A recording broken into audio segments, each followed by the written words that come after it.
বন্ধুরা, তিরুবনন্তপুরমের greenfield international স্টেডিয়ামে আজ এমন কিছু ঘটেছে যা ক্রিকেটের 150 বছরের ইতিহাসেও আগে কখনো হয়নি।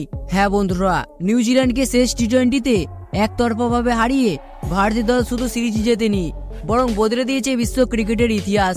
এই ম্যাচে ভারতীয় দল তোলে বিশাল 171 রান, ঈশান কিষান করেন 103 রানের বিধ্বংসী শতরান, হরদীপ সিং নেন 5টি গুরুত্বপূর্ণ উইকেট, আর অধিনায়ক সূর্যকুমার যাদব তার দুর্দান্ত নেতৃত্ব এবং 63 রানের ইনিংস দলকে জয় এনে দেয়। ম্যাচ শেষ হতেই স্টেডিয়ামের মাঝখানে তৈরি হয় রাজকীয় মঞ্চ। সেখানে এসে পৌঁছান আইসিসির চেয়ারম্যান এবং বিসিসিআই এর মাস্টারমাইন্ড জয় শাহ। হাতের সোনালী খাম দেখেই সবাই বুঝে যায় আজ বড় কিছু হতে চলেছে। আর ঠিক তখনই জয় শাহ যে ঘোষণা করেন তাতে গোটা ক্রিকেট বিশ্ব স্তব্ধ হয়ে যায়। ঈশান কিষান, হরদীপ সিং এবং সূর্যকুমার যাদব তিনজনকেই 100 কোটি টাকা করে মোট 300 কোটি টাকার বিশেষ সম্মান দেবে বিসিসিআই।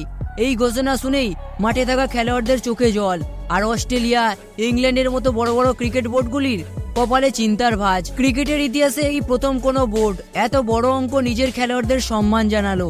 এই রাত শুধু জয়ের নয়, এই রাত ভারতীয় ক্রিকেটের ক্ষমতার, সম্মান আর ভবিষ্যতের প্রতীক। তো বন্ধুরা, আপনাদের কি মনে হয় ঈশান কিষান, হরদীপ সিং আর সূর্যকুমার যাদব কি এই 300 কোটি টাকা পুরস্কারের যোগ্য?